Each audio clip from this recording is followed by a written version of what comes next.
बिस्मिल्लाहिर्रहमानिर्रहीम। अल्हम्दुलिल्लाहि कफ़ा व सलामुन अला इबादिहिल्लज़ीना इस्तफ़ा, अम्मा बअद।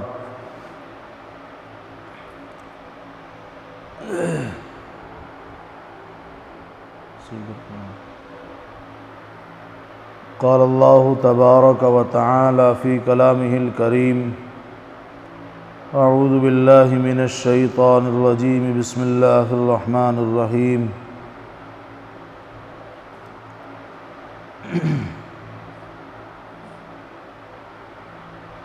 सयक़ूलुस सुफ़हाउ मिनन नासि मा वल्लाहुम अन क़िबलतिहिमुल्लती कानू अलैहा क़ुल लिल्लाहिल मशरिक़ु वल मग़रिबु यहदी मन यशाउ इला सिरातिम मुस्तक़ीम। सदक़ल्लाहुल अज़ीम। सयक़ूलुस सुफ़हाउ मिनन नासि मा वल्लाहुम, अब कहेंगे बेवकूफ़ लोग कि किस चीज़ ने फेर दिया मुसलमानों को अन क़िबलतिहिमुल्लती कानू अलैहा, उनके क़िबले से जिस पर वो थे। क़ुल लिल्लाहिल मशरिक़ वल मग़रिब, तू कह अल्लाह ही काफ़ी है मशरिक़ और मग़रिब। यहदी मन यशाउ इला सिरातिम मुस्तक़ीम, चलाए जिसको चाहे सीधी राह। इससे पहले अल्लाह तबारक व तआला ने कल अल्हम्दुलिल्लाह हमारा तफ़सीर का एक पारा मुकम्मल हो गया है। उसमें अल्लाह तबारक व तआला ने बनी इसराइल, हज़रत इब्राहीम अलैहिस्सलातु वस्सलाम, हज़रत मूसा और आखिर में नबी अकरम सल्लल्लाहु अलैहि वसल्लम का ज़िक्र मुबारक फ़रमाया और यहूदियों की कुछ शरारतों को अल्लाह तबारक व तआला ने बयान फरमाया कि जो तानो तशनी करते हुए यहूदी अल्लाह के नबी सल्लल्लाहु अलैहि वसल्लम को कहा करते थे। उन्हीं बातों में से एक ये भी कि जिस वक्त अल्लाह तबारक व तआला ने काबे को क़िबला नमाज मुकर्रर किया तो यहूद का क़िबला मतरूक हो गया, तो बवजह नागवारी के अब तो ये बेवकूफ़ लोग ज़रूर कहेंगे, अल्लाह तबारक व तआला ने ख़ुद फरमाया है कि जब मुसलमानों के क़िबले को बदल दिया गया और ख़ाने काबा को दोबारा से मुसलमानों का क़िबला बना दिया गया, तो बेवकूफ़ लोग ज़रूर कहेंगे कि इन मुसलमानों को इनके साबिक़ सिमत क़िबले से जो कि बैतुल मुक़द्दस था, जिससे पहले मुतवज्जे हुआ करते थे, किस बात ने दूसरी तरफ इनको मुतवज्जे कर दिया है? क्यों इनको ख़ाने काबा की तरफ फेर दिया गया है और इनकी सिमत और इनकी क़िबले को बदल दिया गया है? तो अल्लाह तबारक व तआला ने कहा कि आप जवाब में फ़रमा दीजिए कि सब सिमतें ख़्वाह मशरिक़ हो और ख़्वाह मग़रिब हो, सब की सब अल्लाह तबारक व तआला ही के मिल्क हैं। खुदा ताला को मालिकाना इख्तियार है, जिस सिमत को चाहे मुकर्रर फरमा दे। किसी को ये इख्तियार नहीं है कि वो इल्लत दरियाफ़्त करे, वजह मालूम करे और सीधा तरीक़ अहकाम शरिया के बाब में यही एतक़ाद है, लेकिन बाज़ों को इस राह के इख्तियार करने की तौफ़ीक़ नहीं हुई, खामखा इल्लतें ढूँढने के चक्कर में पड़े रहे। खुद जिसको खुदा चाहे अपने फ़ज़ल से सीधा रास्ता दिखा देते हैं। बहरहाल बताने का मकसद ये है और इस आयत में मुबारका के अंदर उस वक्त के नक्शे को खींचा गया है कि जब तहवील क़िबला का वाक़या पेश आया है। अल्लाह के नबी सल्लल्लाहु अलैहि वसल्लम जब नमाज फ़र्ज़ की गई थी तो उस वक्त में आप अलैहिस्सलातु वस्सलाम को हुक्म दिया गया बक़ौल बाज़ उलमा के कि आपके जद्द अमजद हज़रत इब्राहीम अला नबीना अलैहिस्सलातु वस्सलाम का जो क़िबला था, आप उसी क़िबले की तरफ मुतवज्जे होकर के नमाज़ पढ़िए, यानी ख़ाने काबा की तरफ मुतवज्जे होकर अल्लाह के नबी सल्लल्लाहु अलैहि वसल्लम को नमाज़ पढ़ने का हुक्म दिया गया था। मक्का मुकर्रमा से हिजरत करने और मदीना तय्यबा में क़याम करने के बाद और बाज़ रिवायात के मुताबिक हिजरत मदीना से कुछ पहले आप अलैहिस्सलातु वस्सलाम को अल्लाह तबारक व तआला की तरफ से ये हुक्म हुआ कि आप बैतुल मुक़द्दस को अपना क़िबला बनाएं। या तो हिजरत करने और मदीना तय्यबा में क़याम करने के बाद या बाज़ रिवायात के मुताबिक हिजरत मदीना से कुछ पहले आप अलैहिस्सलातु वस्सलाम को अल्लाह तबारक व तआला की तरफ से हुक्म दिया गया कि आप बैतुल मुक़द्दस को अपना क़िबला बनाइएगा। सही बुखारी की रिवायत के मुताबिक हुज़ूर सल्लल्लाहु अलैहि वसल्लम ने 16 या 17 महीने बैतुल मुक़द्दस की तरफ नमाज अदा फरमाई है। मस्जिद नबवी में आज तक उनकी अलामात मौजूद हैं, जहाँ खड़े होकर आप अलैहिस्सलातु वस्सलाम बैतुल मुक़द्दस की तरफ रुख करके नमाज अदा फरमाया करते थे। अल्लाह तबारक व तआला के हुक्म की तामील में नबी पाक अलैहिस्सलातु वस्सलाम सय्यदुर रसूल मोहम्मद अरबी सल्लल्लाहु अलैहि वसल्लम चूँकि सरतापा इताअत गुज़ार थे, आपसे बड़ा इताअत गुज़ार और आपसे बड़ा फरमाबरदार कौन हो सकता है।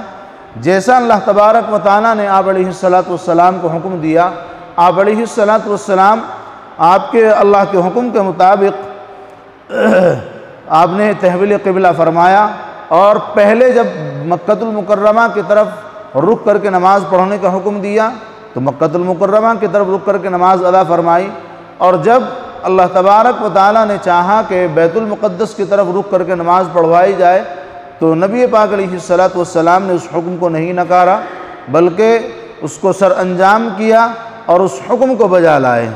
हुक्म खुदाबंदी के मुताबिक नमाज बैतुल मुक़द्दस की तरफ अदा फरमा रहे थे, लेकिन आप अलैहिस्सलातु वस्सलाम की तबई रग़बत और दिली ख्वाहिश यही थी कि आपका क़िबला फिर वही आदम अलैहिस्सलातु वस्सलाम और हज़रत इब्राहीम अलैहिस्सलाम का क़िबला करार दे दिया जाए।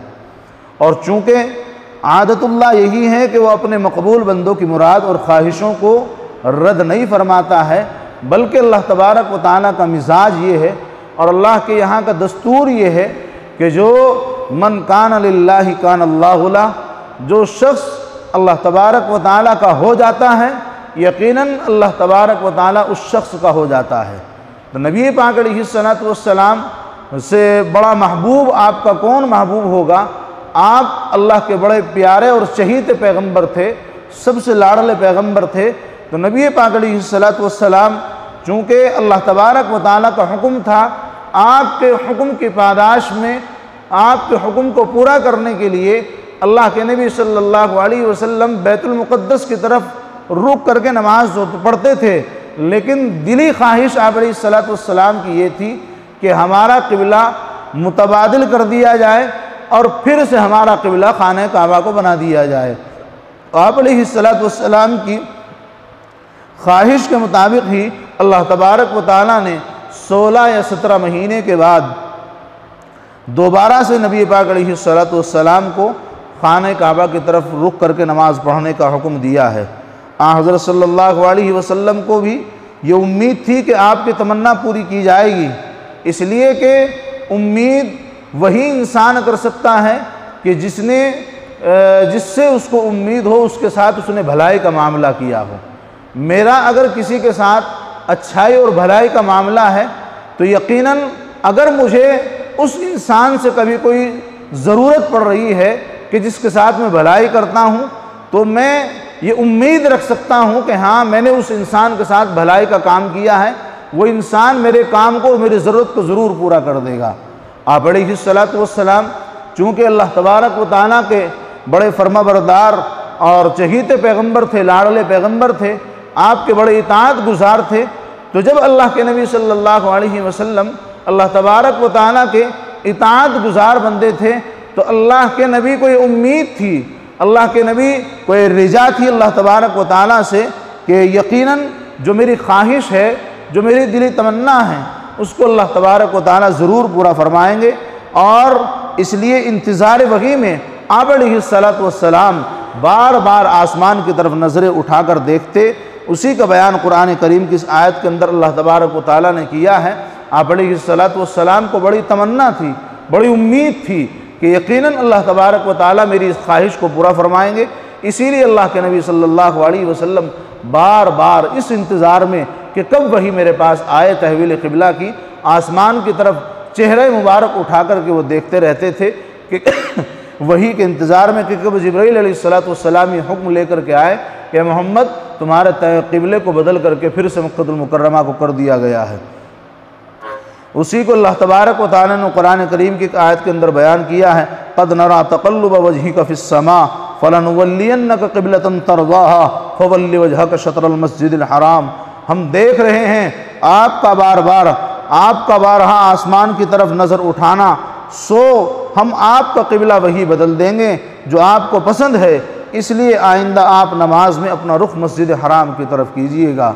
अल्लाह तबारक व तआला को आप अलैहिस्सलाम की ये अदा बहुत पसंद आई, और जब ये अदा आप अलैहिस्सलाम की अल्लाह तबारक व तआला को पसंद आई है तो अल्लाह तबारक व तआला ने आपकी इस अदा को भी, आपके इस अमल को, आपके इस तरीक़े को ज़िक्र फरमा दिया है। कहाँ? कुरान करीम के अंदर। और अल्लाह तबारक व तआला ने अपनी ज़बानी नबी पाक अलैहिस्सलाम को कहा है और ये पैगाम सुनाया है, क़द नरा तक़ल्लुब वजहिका फ़िस्समा फ़लनुवल्लियन्नका क़िबलतन तर्ज़ाहा फ़वल्लि वजहका शत्रल मस्जिदिल हराम। ए मोहम्मद, आप जो एक बेचैनी की हालत में और इस उम्मीद में कि आपके क़िबले को बदल दिया जाएगा, आप बारहा आसमान की तरफ देख रहे हैं इस उम्मीद के साथ कि हम कब आपको क़िबला के तहवील का हुक्म दें, तो याद रखो हम आपका क़िबला वही बदल देंगे जो आपको पसंद है। इसलिए आइंदा आप खाने काबा की तरफ, मस्जिद हराम की तरफ रुक करके नमाज अदा कीजिएगा। इस आयत में नबी करीम सल्लल्लाहु अलैहि वसल्लम की तमन्ना का इजहार फरमाकर उसको पूरा करने का हुक्म दे दिया गया है कि आइंदा आप मस्जिद हराम की तरफ रुक करके नमाज अदा करेंगे। नमाज में ख़ास बैतुल्लाह का इस्तक़बाल ज़रूरी नहीं, उसकी सिमत का इस्तक़बाल भी बैरूनी दुनिया के लिए काफ़ी है। यहाँ एक फ़िक़ही नुक्ता ये भी बयान किया गया है और काबिल ज़िक्र है कि इस आयत में काबा या बैतुल्लाह के बजाय लफ्ज़ मस्जिद हराम का इस्तेमाल किया गया है। फ़लनुवल्लियन्नका क़िबलतन तर्ज़ाहा फ़वल्लि वजहका शत्रल मस्जिदिल हराम। यहाँ फ़वल्लि वजहका शत्रल मस्जिदिल काबा या काबतुल्लाह का लफ्ज़ इस्तेमाल नहीं किया गया है, बैतुल्लाह का लफ्ज़ इस्तेमाल नहीं किया गया है, बल्कि मस्जिद हराम का लफ्ज़ इस्तेमाल किया गया है। उसकी क्या वजह है, क्या हिकमत है कि मस्जिद हराम का लफ्ज़ इस्तेमाल किया गया है? इसमें इशारा है कि बिलाद बईदा के रहने वालों के लिए, यानी दूर के शहर के जो रहने वाले लोग हैं, मक्कतुल मुकर्रमा से दूर रहने वाले जो लोग हैं, जैसा कि हम लोग हैं, मक्कतुल मुकर्रमा से बहुत ज़्यादा दूर रहने वाले लोग हैं, उन लोगों के लिए ये ज़रूरी नहीं कि ऐन बैतुल्लाह की मुहाज़ात, यानी जहाँ वो बैतुल्लाह की चार दीवारी है, जहाँ पर वो गोया के कहिएगा कि अल्लाह का घर और मस्जिद हराम काबतुल्लाह की जो बुनियादें हैं, उन चारों तरफ ठीक उसी की सिमत में हर एक इंसान का रुख हो जाए और तमाम शहर के लोगों का, तमाम दुनिया के लोगों का उन चार दीवारों की तरफ रुख हो जाए, ये एक नामुनासिब सी बात है और नामुमकिन और मुश्किल सी बात है। इसीलिए अल्लाह तबारक व तआला ने फरमाया है कि आपका क़िबला जो है, आपका क़िबला फेर करके, बदल करके मस्जिद हराम को कर दिया गया है। आपको मस्जिद हराम की तरफ रुख करके नमाज अदा करनी है। अल्लाह ने काबतुल्लाह का लफ्ज़ इस्तेमाल नहीं किया, चूँकि ये दुनिया बहुत बड़ी है और खाने काबा अपनी वुसात के एतबार से, चार दीवारी के एतबार से बहुत छोटा है। इसलिए तमाम दुनिया के शहर वालों का उन चार दीवारों की तरफ रुख करके नमाज पढ़ना ये कैसे हो सकता है? अब मसलन ये तिपाई है और ये तिपाई चौकोर है, इस तिपाई के ठीक सिमत में तमाम दुनिया के लोग जो इस तिपाई के इस तरफ रहने वाले हों वो खड़े नहीं हो सकते हैं, इसलिए कि एक आदमी भी इस तिपाई की जगह को घेर लेगा। और मिसाल के तौर पर आप लगा लीजिए, खाने काबा की जो दीवार है उसके सामने बराबर बराबर 10 आदमी खड़े हो सकते हैं, इस तरफ 10 आदमी खड़े हो सकते हैं, इस तरफ 10, इस तरफ 10। अब ठीक उन 10 के पीछे 10-10 आदमी खड़े होते चले जाएं तो ये तो नमाज होना दुश्वार हो जाएगा। कैसे सबका रुख काबतुल्लाह की तरफ होगा। इसीलिए ये ज़रूरी नहीं है कि खाना काबा की उस चार दीवारी की तरफ रुख हो, बल्कि उसकी मुहाज़ात में उसका रुख होना चाहिए। मुहाज़ात किसे कहते हैं? यानी ये तिपाई का जो हिस्सा है, एक दीवार तो इसकी हो गई है, अब इस दीवार की मुहाज़ात जो कहलाएगी, यहाँ से वहाँ तक जिस तरफ भी चले जाओ, ये इस तिपाई की मुहाज़ात हो गई। इस तरफ यहाँ से जहाँ तक चले जाओ, लोग इधर वाले कहीं तक भी खड़े होकर नमाज पढ़ सकते हैं। अब वो चाहे इस दीवार के सामने आ जाएं, चाहे इस दीवार के इर्द गिर्द आ जाए, उस इर्द गिर्द खड़े होने वालों की भी नमाज हो जाएगी। ठीक इसी तरह से इस तरफ के जो लोग हैं, जो शहर बिलाद के लोग, अगर इसी चीज़ को बनाया जाता कि सिर्फ खाने काबा की दीवार के सामने के वालों की नमाज कबूल होगी, तो मस्जिदों तो फिर एक एक आदमी के बराबर बनानी पड़ती। इस तरह से मस्जिद नहीं, गोया के नालियाँ बनानी पड़ती, उनके अंदर लोग घुस घुस करके खड़े होकर के नमाज पढ़ा करते। तो ये बात नामुनासिब थी और नामुमकिन बल्कि मुहाल बात थी। इसीलिए अल्लाह तबारक व तआला ने हिकमत बालिगा से फरमाया है। अल्लाह तबारक व तआला को मालूम था ये दुनिया कितनी बढ़ेगी, कितनी बड़ी फैलेगी और फूलेगी। इसीलिए अल्लाह तबारक व तआला ने अपने बंदों को हुक्म दिया है, फ़वल्लि वजहक शत्रुल मस्जिदिल हराम। मस्जिद हराम आप देखें कितनी बड़ी है, मस्जिद हराम कितनी बड़ी है। जहाँ खाने काबा है वो कितनी जगह में है, खाने काबा ज़ाहिर बात है थोड़ी जगह में है, मस्जिद हराम कहाँ कहाँ तक फैली हुई है। तो मस्जिद हराम की जो मुहाज़ात हैं वो हर तरफ, मसलन खाने काबा की चार दीवारी है, इस चार दीवारी के इस तरफ जहाँ तक चाहे लोग नमाज़ पढ़ सकते हैं, इस तरफ चाहे जहाँ तक लोग नमाज़ पढ़ सकते हैं, सामने चाहे जहाँ तक और जितनी लंबाई और चौड़ाई में लोग नमाज़ पढ़ सकते हैं, हर तरफ जितनी लंबान और चौड़ान में चाहे लोग नमाज पढ़ सकते हैं, इसकी कोई क़ैद नहीं है। इसीलिए अल्लाह तबारक व तआला ने यहाँ पर मस्जिद हराम का लफ्ज़ इस्तेमाल फरमाया है। अगर बैतुल्लाह की कोई चीज़ भी उसके चेहरे के मुहाज़ात में ना आई तो उसकी नमाज नहीं होती, बखिलाफ़ उन लोगों के जिनके सामने बैतुल्लाह नहीं, उनके वास्ते सिमत बैतुल्लाह या सिमत मस्जिद हराम की तरफ रुख कर लेना काफ़ी है। यानी अगर हमारा रुख इस तरफ है, काबतुल्लाह हमारे ज़मीन के एतबार से और इसकी गोलाई के एतबार से खाने काबा हमारे लिए किधर बैठता है, इस तरफ बैठता है। अगर हम लोग खाने काबा को इस तरफ तस्वुर करके नमाज पढ़ने लगे तो हमारी नमाज नहीं होगी। क्यों? इसलिए कि खाने काबा की मुहाज़ात हमारी ज़मीन के एतबार से वो इस तरफ ही आती हैं। हमारे ज़मीन की गोलाई के एतबार से खाने काबा की मुहाज़ात इधर नहीं आती हैं। अगर किसी का रुख इधर से इधर पलट जाए तो नमाज नहीं होगी। क्यों? इसलिए कि ये ज़मीन गोल है। ये ज़मीन क्या है? ये कुर्रे अर्ज़, ये ज़मीन का जो नक्शा है वो गोल है। आपने देखा खाने काबा के चारों तरफ किस तरह से नमाज पढ़ी जाती है, किस तरह से गोलाई के एतबार से नमाज पढ़ी जाती है, लंबाई के एतबार से वहाँ सफ़े नहीं लगाई जाती हैं। पता चला ये ज़मीन गोल है और खाने काबा की तरफ रुख करने के वास्ते जिस तरफ जो इंसान होगा उसी तरफ उसका रुख करना पड़ेगा। अगर इस तरफ वाला इंसान उस तरफ रुख करके नमाज पढ़ रहा है तो नमाज नहीं होगी। इधर वाला इंसान अगर इधर रुख करके नमाज पढ़ने लगे तो नमाज नहीं होगी। खाने काबा को अल्लाह तबारक व तआला ने गोया कि दुनिया का बीच बनाया है। खाने काबा को अल्लाह तबारक व तआला ने इस दुनिया का बीच बनाया है।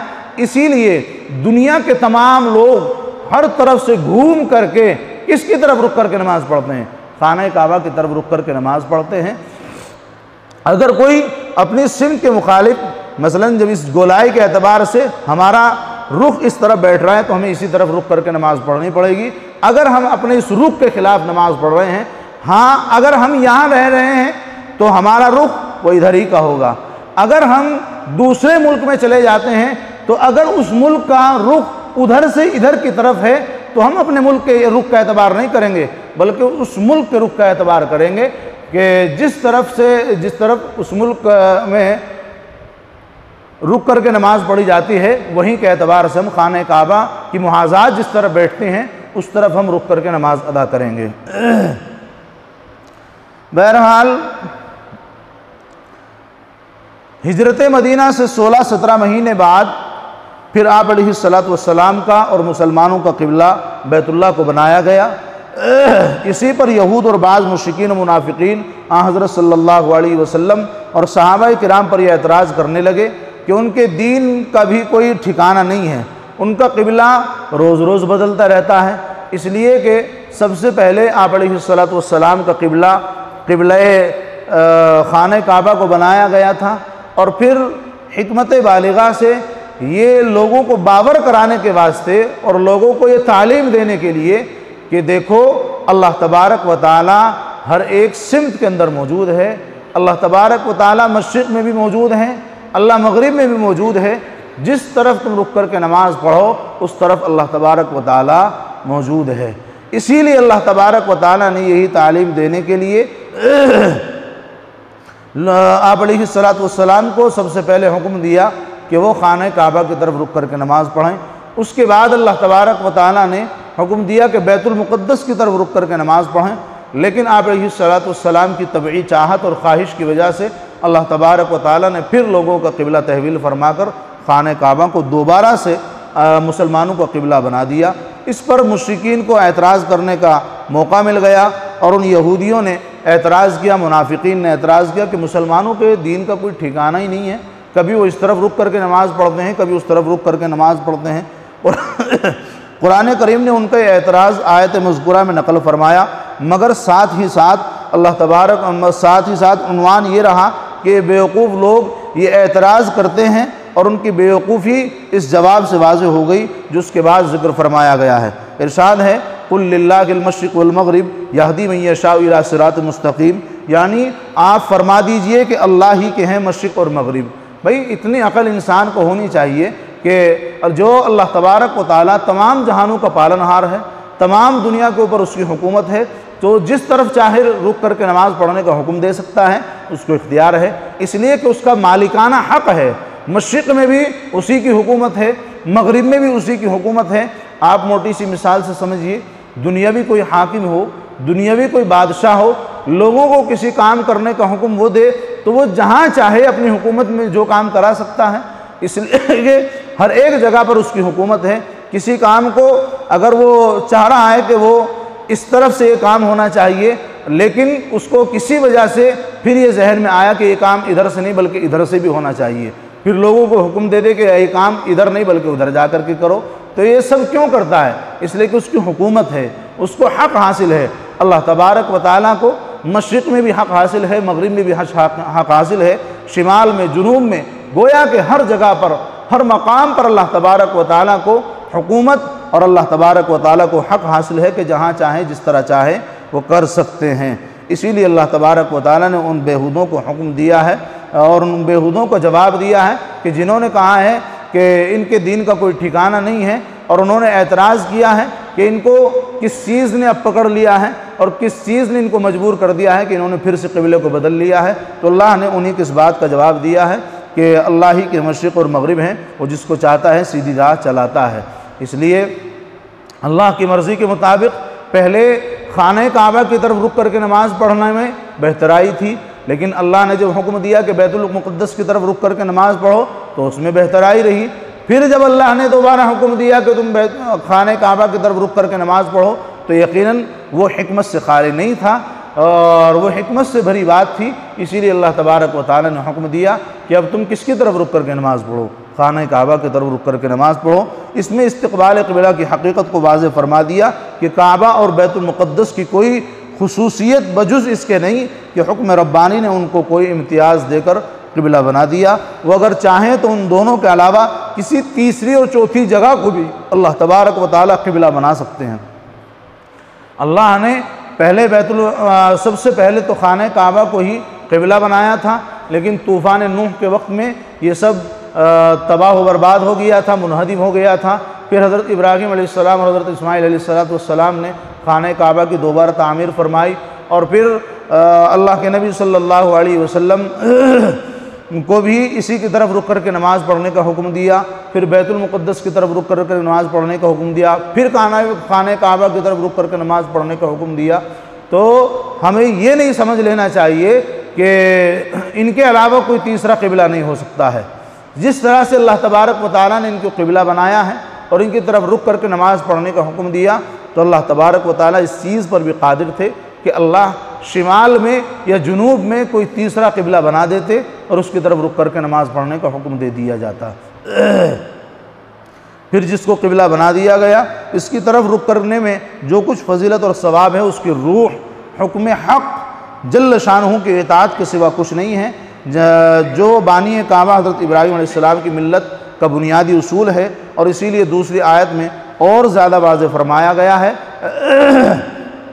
खाने काबा की तरफ रुक करके नमाज़ पढ़ना, इसमें सिर्फ़ और सिर्फ अल्लाह तबारक व तआला के हुक्म को मानना है और कोई चीज़ इसके अंदर नहीं है, बल्कि अल्लाह तबारक व तआला से मोहब्बत और मवद्दत का मामला इसके अंदर बयान किया गया है कि जो शख्स अल्लाह के हुक्म के मुताबिक तहवील क़िबला कर ले रहा है और जिस तरफ अल्लाह तबारक व तआला ने लोगों को नमाज़ पढ़ने का हुक्म दिया है उस तरफ नमाज़ पढ़ रहे हैं, तो ये सिर्फ़ और सिर्फ अल्लाह की मोहब्बत है और कुछ नहीं है। बहरहाल आज की मजलिस का सबक इतना है और बताना है कि जो यहूद ने और मुशरिकीन ने एतराज़ किया था कि इन लोगों को किस चीज़ ने मजबूर किया है क़िबले के बदलने पर, तो आज की मजलिस में यही बताना है कि क़िबले की तहवील जो हुई है वो अल्लाह के नबी सल्लल्लाहु अलैहि वसल्लम के ज़माने में पहले तो अल्लाह के नबी को खाने काबा की तरफ ही रुक करके नमाज़ पढ़ने का हुक्म दिया गया, फिर बैतुल मुक़द्दस की तरफ रुक करके नमाज़ पढ़ने का हुक्म दिया गया। लेकिन चूँकि आप अलैहिस्सलाम की दिली चाहत ये थी कि खाने काबा को दोबारा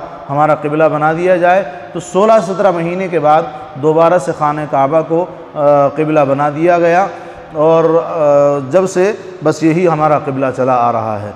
और जो यहूद और मुशरिकीन का एतराज़ था कि इनको किस चीज़ ने मजबूर किया, तो किसी चीज़ ने मजबूर नहीं किया था बल्कि अल्लाह के हुक्म ने मजबूर किया था। जैसा जब अल्लाह ने चाहा वैसा अपनी उम्मत को और अपनी ज़ुर्रियत को और नबी पाक अलैहिस्सलाम को करने का हुक्म दिया। पहले अल्लाह ने इसी में उम्मत की भलाई देखी कि वो खाने काबा की तरफ रुक करके नमाज़ पढ़े, फिर अल्लाह ने बैतुल मुक़द्दस की तरफ रुक करके नमाज़ पढ़ने में भलाई को जाना, फिर अल्लाह ने दोबारा से खाने काबा की तरफ रुक करके नमाज़ पढ़ने को भलाई जाना। इसीलिए अल्लाह तबारक व तआला ने तहवील क़िबला फरमाया है। और एक इस वजह से क़िबले की तब्दीली हुई है कि लोगों को ये वहम व गुमान न रहे कि अल्लाह तबारक व तआला सिर्फ़ और सिर्फ खाने काबा की तरफ मौजूद है और उसी सिमत में मौजूद है। नाउज़ बिल्लाह, अल्लाह तबारक व तआला हर एक सिमत के अंदर मौजूद है, मगरिब हो, मशरिक़ हो, शिमाल हो, जुनूब हो, हर सिमत में अल्लाह तबारक व तआला मौजूद है। और हमें इस बात का यकीन और एतक़ाद हमारे दिलों के अंदर होना चाहिए कि अल्लाह तबारक व तआला की ज़ात, अल्लाह की शख्सियत हाजिर व नाजिर है, हर जगह मौजूद है और हर जगह अल्लाह तबारक व तआला हमें देखने वाला है, हर जगह पर हमारी खबरगिरी करने वाला है। इसलिए हम नेक और बद जो भी आमाल करें इस तसव्वुर के साथ में करें कि अल्लाह तबारक व तआला हमें देख रहा है। यहाँ पर अल्लाह तबारक व तआला मौजूद है।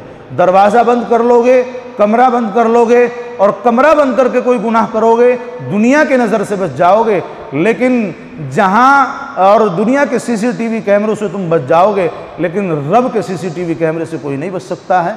तुम सांस ज़मीनों के नीचे चले जाओ, तहत सरा के अंदर अपने आप को ले जाओ, लेकिन मेरे रब का CCTV कैमरा ऐसा है कि वहाँ पर भी वो उसी तरह देखेगा जैसा कि आप खुले मैदान में गुनाह करें और ये सोचें कि अल्लाह मुझे देख रहा है, तो उस बंद कमरे के अंदर भी और तहत सरा के अंदर भी अल्लाह तबारक व तआला इसी तरह देखने पर कादिर है। फलिहाजा हमें इस बात का यकीन रखना चाहिए कि अल्लाह तबारक व तआला हाजिर व नाजिर हैं, हर जगह पर अल्लाह तबारक व तआला मौजूद है और हर जगह हर अमल को अल्लाह तबारक व तआला हमारे देखने वाले हैं। इसलिए हम नेक और बद जो भी आमाल करें अल्लाह के तसव्वुर को करते हुए करें कि अगर हम नेक आमाल कर रहे हैं तो यकीनन अल्लाह इसको भी देख रहा है, अल्लाह इसके ऊपर हमें अज्र देगा। अगर हम बद आमाल कर रहे हैं, बुरा अमल करने के लिए जा रहे हैं, एक लम्हे के लिए सोच लीजिए कि अल्लाह तबारक व तआला मुझे देख रहा है। यकीनन अगर उस वक्त तुम्हारे दिल में ये बात आ जाए और तुम्हारे दिल में एक खटका गुजर जाए कि दुनिया तो नहीं देख रही लेकिन मेरा रब मुझे देख रहा है, तो यकीनन तुम हो सकता है कि गुनाह से बाज आ जाओ और तुम्हें गुनाह से बचने की तौफीक मिल जाए। अल्लाह तबारक व तआला अमल की तौफीक नसीब फरमाए और अल्लाह तबारक व तआला अपनी मोहब्बत और मवद्दत हमारे दिलों के अंदर पैदा फरमाए। व आखिरु दावाना अनिल हम्दुलिल्लाहि रब्बिल आलमीन।